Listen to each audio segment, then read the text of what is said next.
right, it is the top of the hour, so I would like to call this meeting to order. This is the first meeting of the Broadband Advisory Board. It's a new board that was created by an executive order from the governor. And Sarah, I just want to make sure that we are officially recording the meeting. Sorry, I was nodding my head. Yes. Yes, we are. Okay, I can't see everybody. That's, so thank you. So the first thing I want to do before we plunge into anything else from the agenda is just go through an attendance, because I want to make sure we have a quorum for our first meeting. So I will just start calling off names. Is Betsy Markey here, or her designee, Jeff Kraft?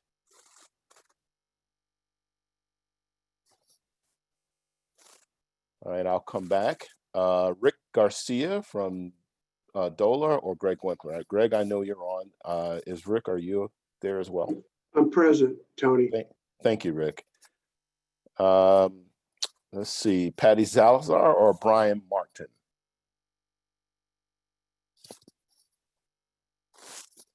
Okay, Shoshana Liu or Bob Pfeiffer? Bob, I know you're on. I assume that you are covering for Shoshana. Yes, sir. All right, I'm here. Let me keep going through the other folks who are part of our advisory group. Carrie Payock from Office of eHealth Innovation, or Stephanie Bennett?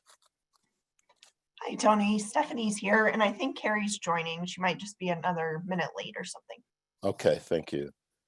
From the Office of the Future of Work, Catherine Keegan? She's unable to join this week, Tony. She'll be here next week. All right, thank you. Let's see, Kate Greenberg, a commissioner from Department of Ag. Okay. Katie Anthus, commissioner from the Department of Education.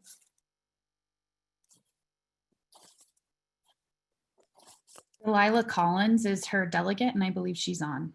Okay, thank you. Hi, Delilah. Hello.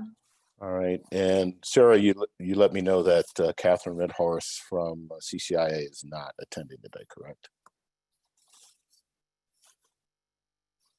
That's correct. Okay, thank you.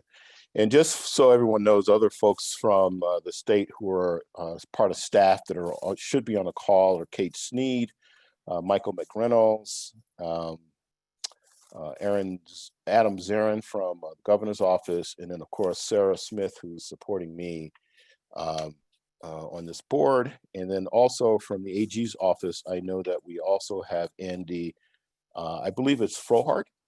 I think I pronounced your name correctly. You can admonish me if I didn't. Nope, that's right.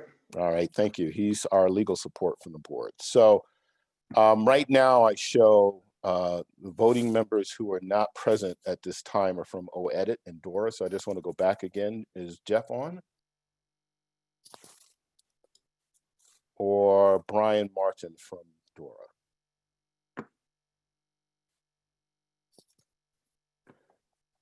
All right, well, go ahead. Brian Martin is on his way. All right, thank you. All right, so I do think, however, we do have a quorum because we do have a majority of members here so that we can conduct business. So the first thing I wanted to do is just cover some opening remarks and some housekeeping. First of all, I want to thank all of the members of the public who are participating in this meeting. We really appreciate your enthusiasm and support that you're showing for broadband. And I do want to also give a special shout out to Sarah Smith and the entire staff that has been involved in making this happen, because we had a very short period of time to stand up this new advisory committee and get all of the infrastructure in place for it. So it's been a lot of hard work, but I think it's the appropriate kind of work that we should be doing for the state, given how important broadband is. Obviously, we're doing this meeting virtually. So let's make sure we practice all the appropriate etiquette associated with virtual meetings. I will apologize to anyone who may have had any challenges getting on the virtual call this morning. Because of the record turnout that we had in terms of people wanting to participate in this meeting, we had to switch to a different Zoom license so that we would have a room big enough to support everyone. So if you had any issues with that this morning, we do apologize. I want to remind everyone that this is a public meeting and it is recorded. And that I would just ask that everyone practice the appropriate decorum associated with meetings. We are going to follow Robert's rules in terms of how we manage the meeting. We will have some time at the end of the meeting. This will be a 60-minute meeting today. We'll reserve 5 minutes at the end for any public comment that we have. Just want to make one comment about the board composition. If you review the executive order, we have stipulated in that executive order who the board members are, and those are the voting board members. And so that's the Broadband Office, the Office of Economic Development, Department of Local Affairs, Department of Regulatory Agencies, and Department of Transportation. Also as advisory board members that we've added because of the nature of the things that they work on are from the Department of Agriculture, Department of Education, Department of eHealth Innovation, and the Office of the Future of Work. And at a future meeting, we will also be including on this group as a advisory board member, Catherine Medhorse from the Colorado Commission of Indian Affairs, because we have a lot of intense work that we're doing with that community down in the southwest part of the state. And again, this is an organizational meeting, and we will be covering, you'll see from the agenda, some pretty mundane things today. We have a future meeting on the 17th where we'll be having additional topics. Mentioned that we'll be using Robert's rules, but those of you that know, that have worked with me on the broadband board, I'm pretty flexible on how we manage that, but it's just, we will do motions and so forth as we go through the meeting. And again, I just, as I mentioned earlier, we will have 5 minutes at the end of the meeting for any public comment. So with that, I just want to go back and acknowledge that Jordan Beasley is here from the Department of Agriculture. Okay, so the next topic that we have on the agenda is discussion and the election of a chair and a vice chair for the board. So I would like to open it up to the board members for any discussion, offers of potential candidates for chair or vice chair.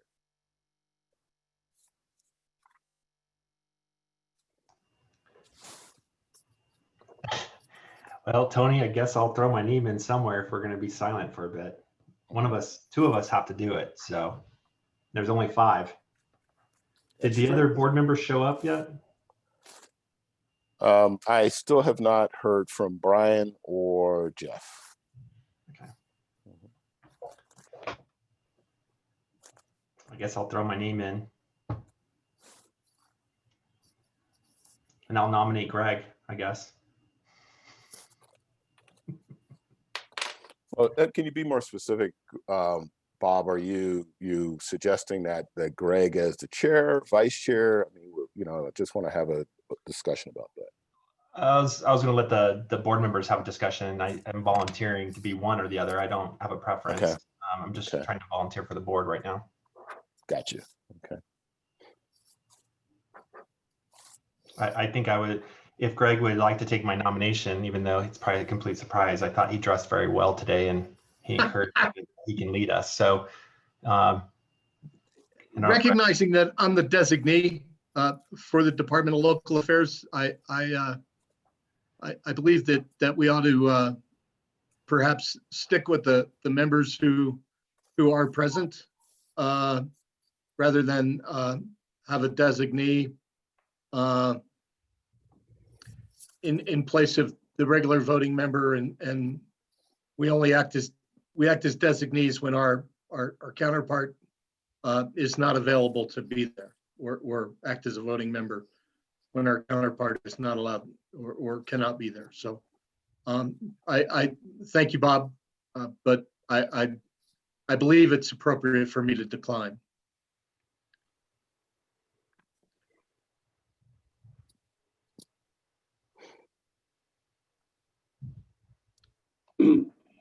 Hey, Tony, it's Rick Garcia. Yeah. Would it be appropriate that you serve as chair? I could definitely make that argument, but I didn't want to just presume that. So that's why I wanted to have a broader discussion about it. You know, in terms of trying to stand this up and get at least getting it going initially, because essentially all the chair, the vice chair do is you run the meetings. You know, that's Yeah. essentially what the Yeah, goal is. And just like you are now. exactly.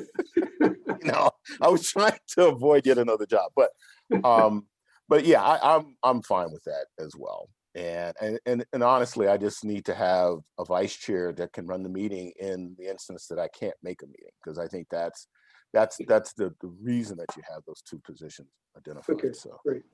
yeah. Well, do you need a formal nomination? Yes, I do. I need a motion and a formal nomination of someone for chair so we can have a vote. Okay.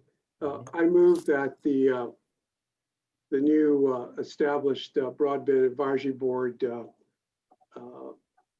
nominate Tony Neal Graves as chair of the board. Do we have a second? So moved. Okay. Just want to go back and has Brian joined? Brian Martin joined? Okay. So we have a motion and it's been formally seconded. Any discussion? All those in favor, board members, just say aye. Aye. Aye. Any opposed, say nay. Any abstains? The ayes have it. All right, so next discussion is just in regards to the vice chair. So Tony, I just want to clarify, Brian Martin is now on the line. I don't know if. Yeah, can you hear me? I apologize. I've been having some serious technical difficulties this morning. welcome to the world of virtual work. But Exactly. So I just want to circle back around to the discussion of vice chair.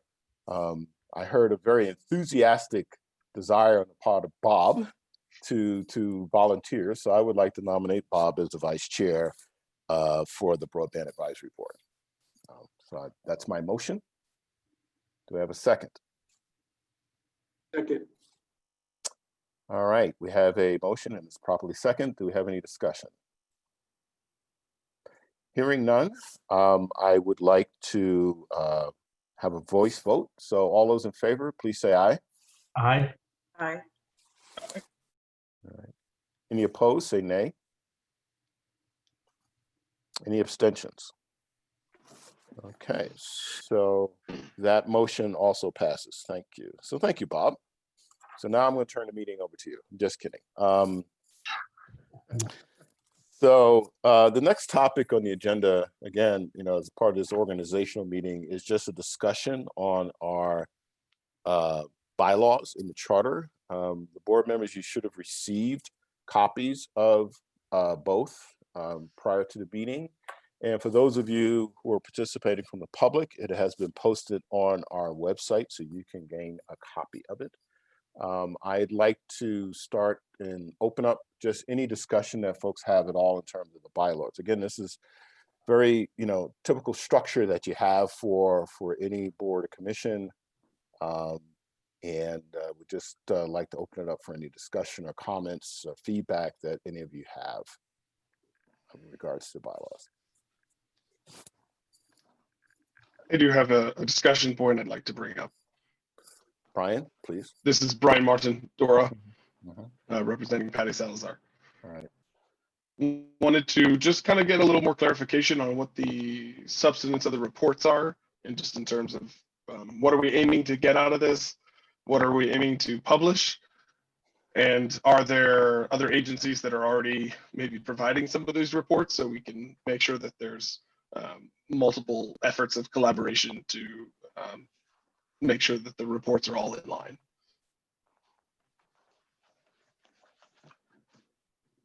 Well, if you remember from the actual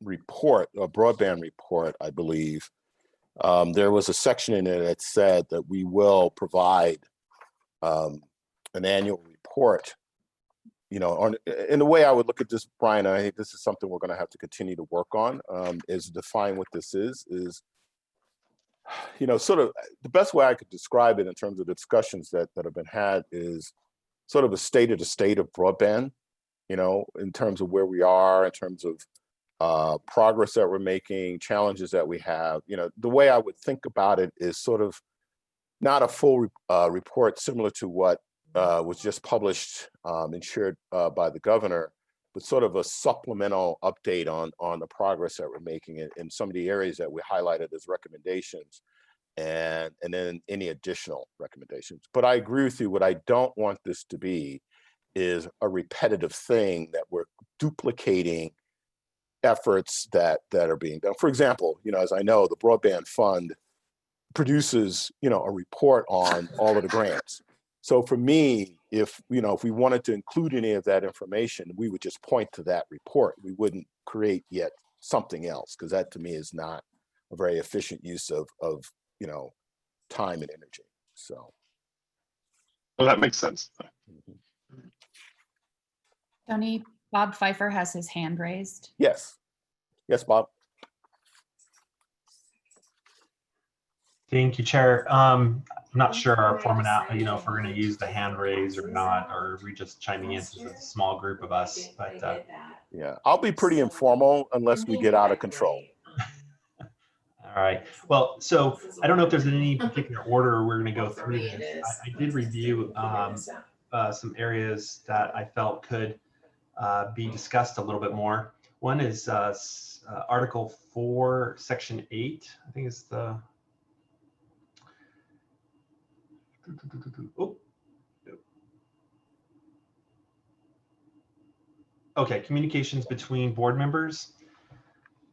When I read this, I think that we probably need to either clarify or is it too restrictive? Because, I mean, some of the feedback I jotted down, you know, we all do work for the state. I believe the intent of this section is to say we're not discussing any committee business between two people, but as some of you may know, I'm elected as well, and part of that is there's always been some ability to at least speak with one other person within the committee, you know, for clarification or some sort of conversation around a topic. I don't know if this board is open to allowing no more than, you know, 2 people, because anything over 2 is considered a quorum. And so that would have to be a posted meeting.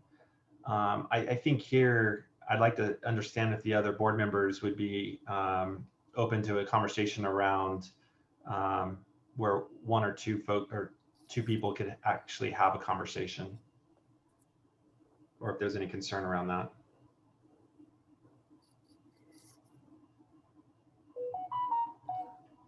I get your point, Bob. This is Tony, in regards to that. And, you know, I think the issue is, you know, again, not discussing any, you know, anything that's before the advisory board, given, you know, the public nature of it. But, you know, to be able to have a conversation with, you know, 1 or more folks about things related to broadband in general, I think would be fine. So, okay. Yeah.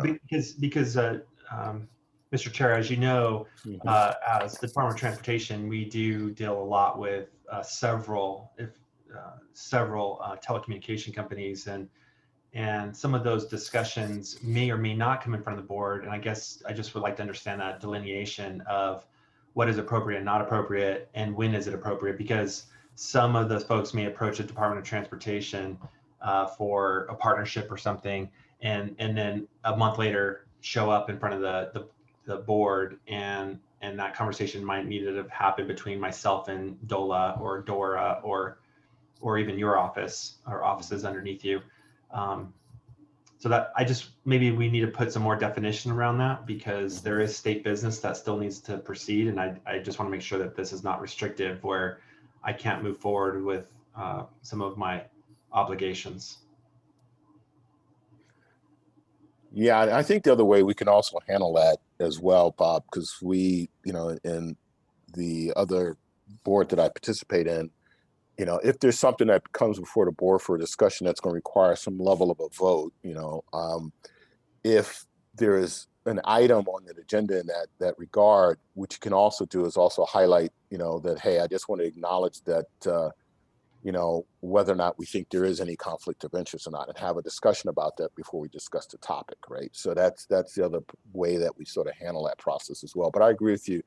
We'll make a note that we're going to modify this section to provide some additional clarity so that we don't encumber the ability of, you know, state employees to do their job, right? So Yeah, absolutely. And I think it is appropriate if there's something in front, if there's due notice of a hearing of some sort. I agree that that's then no longer appropriate. We've got to put a pause in any conversation. But if there's anything, as you know, I deal with public-private partnerships that take months, if not years, and not knowing if the partner is going to come in front of this board or not is difficult for me. So anyways, that would be on that section. If I could also do one more section, I'd like to understand is Article 9, conflict of interest. I think in this, I think you sit in a couple of positions, Mr. Chair. I think you're also the executive director of the CBO currently, right? Your dual role right now until you hire, as well as the chair. What I would like to add in here is that this should actually, instead of communicating directly with just the executive director of the CBO, it should also include the chair. The reason why is the chair is obviously the meeting person, but the presiding officer over the meeting. I think that conversations should include the chair. Also, the CBO executive director and chair would determine if the conflict of interest is, is valid, and the appropriate action is valid. It should be the recusal of a vote. I just think we should probably specify that in here somewhere, because it should be, if there's a conflict of interest, that it's recusal, and that there's a request to be recused. got it. Yeah, but I think that's a good clarification, and then we'll work with Andy offline to ensure that we get the right language incorporated in. I think he just got tasked. Oh yeah. All right, those are the two areas I had feedback of, just point of clarification. So appreciate it. Thank you. All right, thanks, Bob. I'd like to recognize Carrie Payak, because I noticed, Carrie, you had a comment in the chat. So I'd just like you to have an opportunity to speak, please. Sure.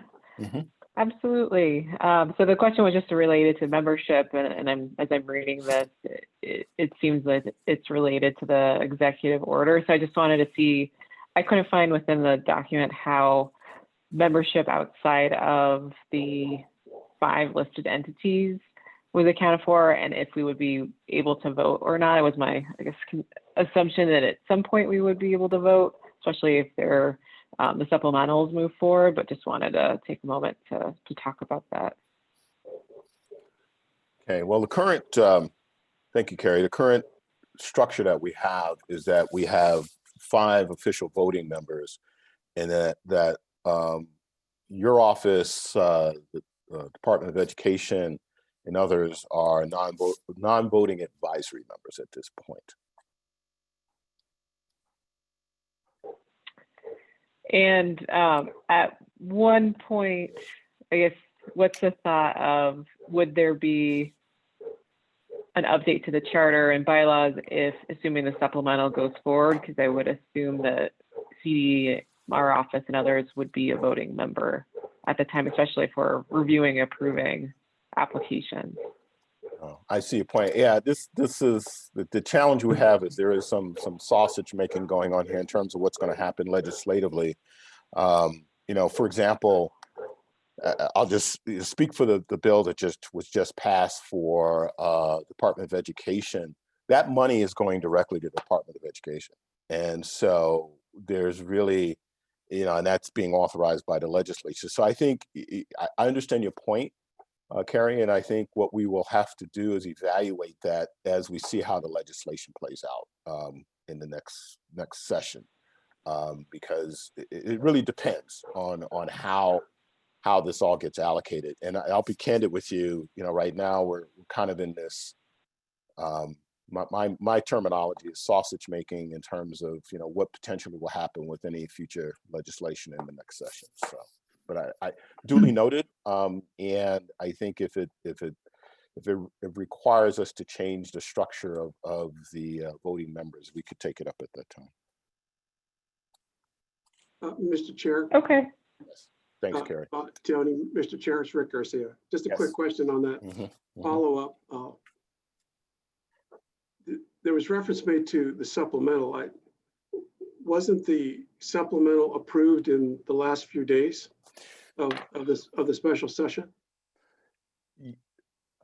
Yes, thank you, Rick. Yes, there was a specific bill that was passed that was very targeted towards education, and there was $20 million that was allocated towards grant funding, for lack of a better term. And the way that bill was structured is that money is flowing directly to CDE and leveraging an existing grant structure that they have. So that was my point is, as we go into the next fiscal year, next legislative session, there are additional, conversations about more, potential broadband funding, and how that plays out is TBD. Yeah. Sure. So then just to further clarify, isn't the intent of this particular committee, Broadband Advisory Board, only related to the 160 million special appropriation for broadband expansion? That's the only reason this entity exists. Am I correct, or is this group going to continue to serve beyond that deployment of that 160 million? It's the latter, Rick, because if you look at the executive order, there are other items that we're being asked to be tasked with as a advisory board to the governor. Okay. Going forward. So I think the stimulus funding and that whole discussion is a unique situation. But one of the recommendations out of the broadband report was to have this advisory body moving forward to sort of address a lot of the things that we're sort of talking about here, even in the future, which should be our long-term strategy around, the way the state approaches broadband infrastructure. And, we made some good recommendations, and it's an intention that we will continue to have those kinds of conversations. And I think, as we go forward, Rick, it also will drive the periodicity of these meetings will be driven by, the more strategic kinds of conversations that we have. So, That was helpful. Thank you. yeah, Thank you. yeah, no worries. Any other comments or feedback on the bylaws themselves? Because I know many of you in your day job probably don't think about things like this. So, but I just wanted to make sure that we do have a conversation about it.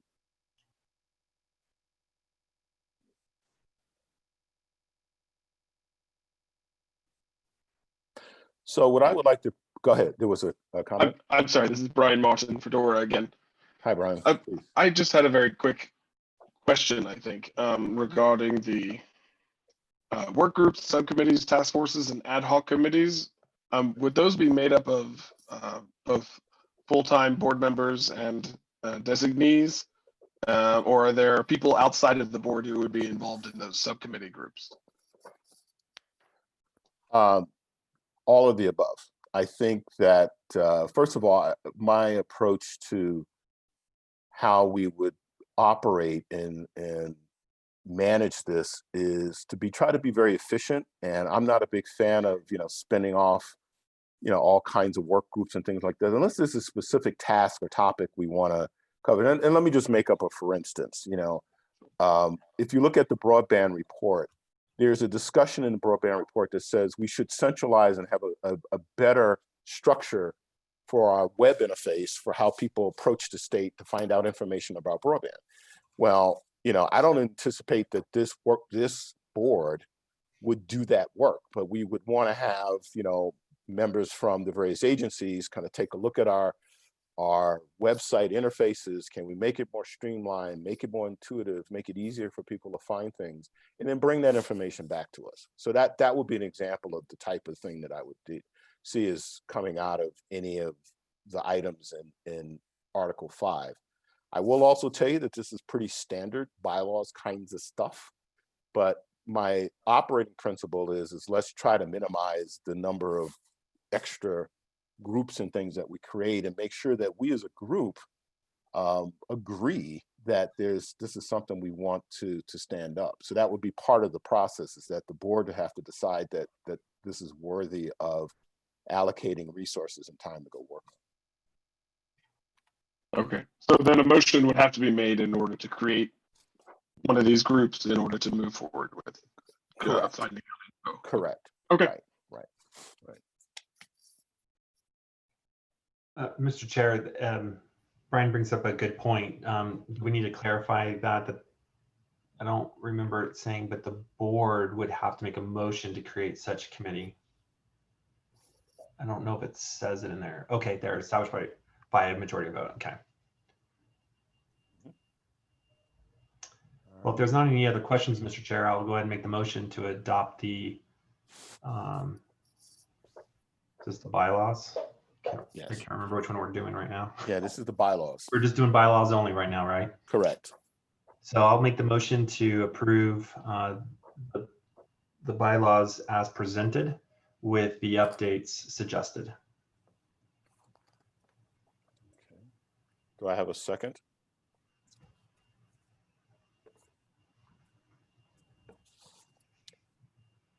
Second, Mr. Chair, let somebody else do it.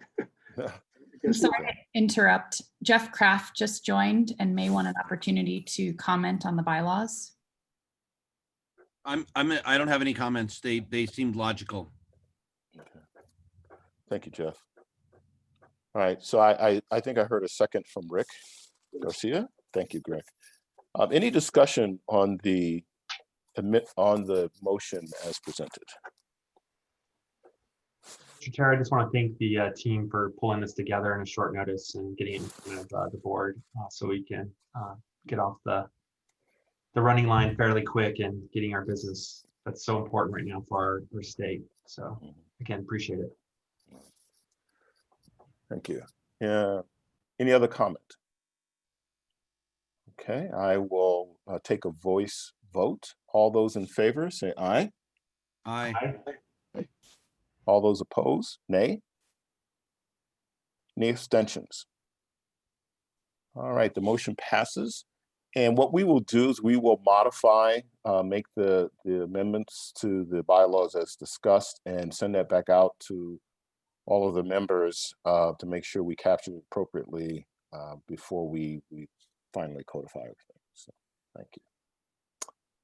All right, thank you for that. Next discussion is the charter of the committee board, advisory board, sorry. So again, I would just like to open it up to members of the board for any discussion.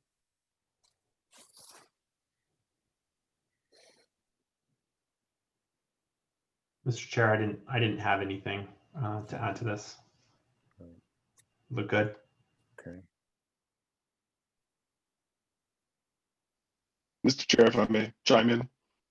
Yes, Brian, please. So I just had a quick comment about the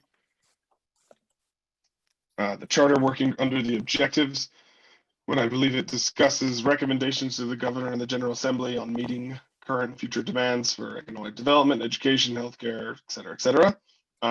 Is that considered an official recommendation on a particular piece of legislation or a thought that comes from the board, or what is I just kind of would love to hear from other board members. What are their thoughts on what that looks like?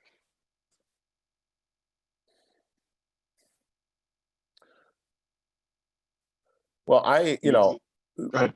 I think this is Tony. I think just in terms of reports and recommendations, I think to me, that's exactly what they are. To me, it's no different than, for example, we put together the broadband report.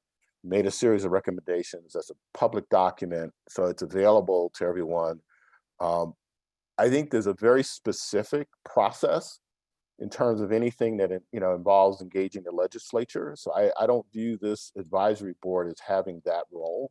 That is really driven through the governor's office, through the agencies, and that entire process that we use. And so that, to me, stays in place. I think what we do is provide more broad, recommendations for consideration that then could be taken into, for example, a legislative process, right? So it's not, I don't think it's really our place to insert ourselves into the formal process that we go through with the legislature. Thank you. That makes sense.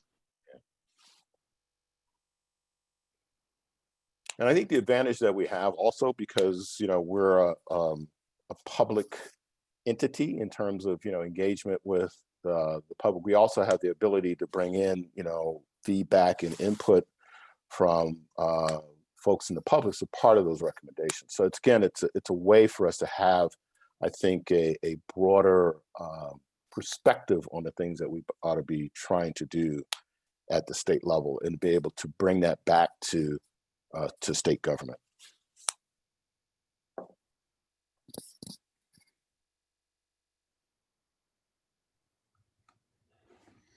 Any other comments or questions? Tony, this is Greg. Yes. Could it also be that any recommendations we make to the governor or the General Assembly have to touch on each one of those items, such as economic development, education, healthcare, public safety, citizen education, private industry, government agencies, regarding whatever our recommendations are? We have to make sure that we incorporate comments about all of those things to make sure that our recommendation is holistic. Yeah, if I understand your question, Greg, I'll answer it. I'll say yes. And I think that's one of the values of this group, because if you look at the composition of the board, and if you include the advisory board members as well, I think we do try to touch all of these communities, and we can pull other members in, as needed. For example, in public safety, if we wanted to invite Stan Hilke to be part of this, because we're looking at things and discussing things that we think we would gain additional insight from his perspective or his organization, we have the flexibility to do that under the framework of the executive order. So you're absolutely right, is because if you think about the investment in this infrastructure, it has a role in all of those areas that you talk about. And what we were trying to accomplish, I believe, as based on the feedback we provided to the governor, is create a body that will look at this holistically in terms of outcomes, and then drive it back towards the things that we want to make recommendations on that will help us achieve that. So.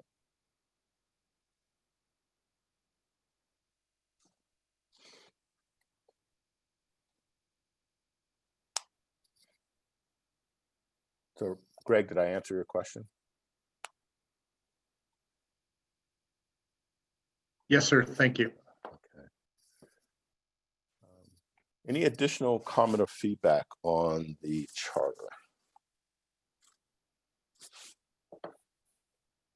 Just one quick minor technical update, Tony. Under the advisory members for CDA, Kate Greenberg's name is spelled incorrectly. We did that on purpose, just so we could see if you were paying attention, Jordan. Thank you. No. Sorry about that. No. Geez. All right.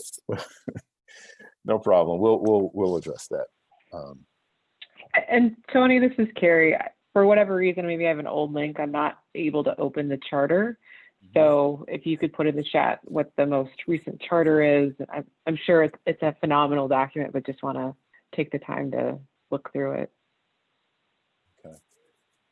Yeah, Sarah, if you could just forward that to Carrie, it'd be great. Thank you.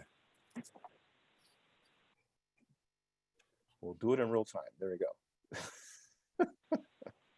Boom. Yeah. There just like go. real time fiber in your communities. Um, Okay, hearing no other comments, what I'd like to do is entertain a motion for the charter.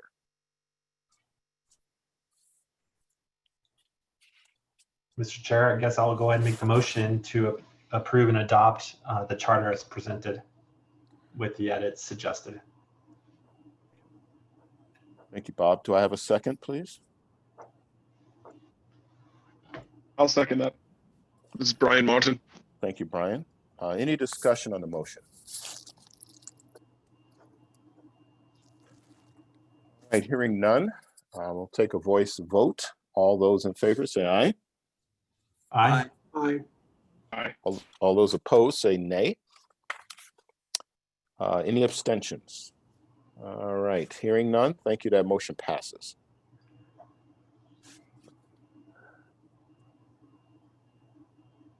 Okay, we have done a really phenomenal job today. And so what I'd like to do at this point, since we do have some extra time, is to open it up to any public comment. And Sarah, I'm gonna let you try to take control of this part of the meeting from me, because I'm not exactly sure how we're gonna make all this work virtually, but I'm sure you've thought about it. Okay, thank you. Mhm. For future reference, if you would like to provide public comment, please register your comment on this agenda item comment form 24 hours before the meeting. It allows you to choose whether you'd like to indicate public comment during the meeting, which is provide public comment on an agenda item that is previously listed on the agenda, or if you'd like to suggest an agenda item for consideration for a future meeting. We did have one person fill out the form and request to have an agenda item for consideration. Tony, do you want to open the floor to that person, or would you like to schedule time with that person for a future meeting? It's about broadband expansion. No, I think we have time. I'd rather give the public an opportunity to speak to the board about their requests, so please. Okay. Dan Lubar, I apologize for putting you on the spot, but if you are on and would like to present your concern, now is the time. You may unmute yourself.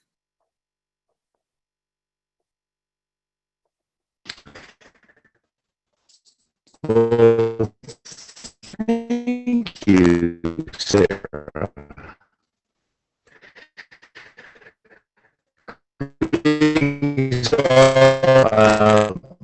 I'm gonna take any time from the meeting day. I gave what I did. Hey, Dan. Just providing input. And interestingly enough, my internet connection has become unstable Dan, again. Dan, I apologize, but we can't. Can you hear me okay? No, we can't understand or hear you. I apologize. Sorry, can't really get through to you guys. Dan, if you would like, Looks like you're just gonna have to wait. okay, Dan, if you like, I will share the public comment that you made with the board, and they can find a time to add it to the agenda for future reference. I apologize for the issues that you're having. Thank you for your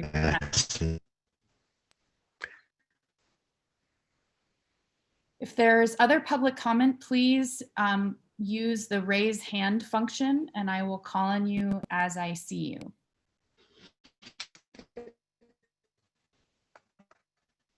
And thank you for putting me on the spot.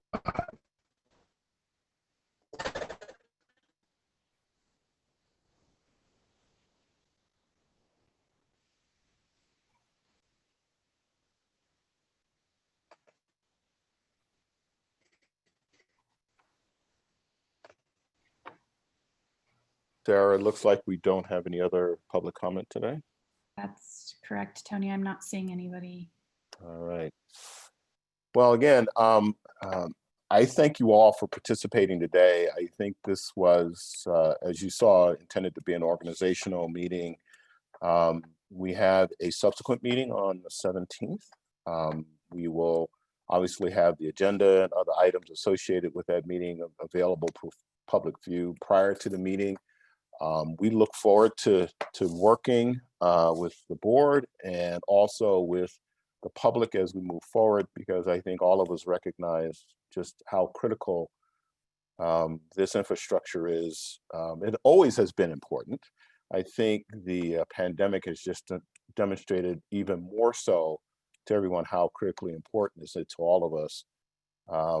And I think it's also representative of just the participation we had today on what I think is a very mundane agenda in terms of just bylaws and so forth. But I do really appreciate the public participation. And for the individual that was trying to speak to the board, obviously you do have broadband challenges in your community.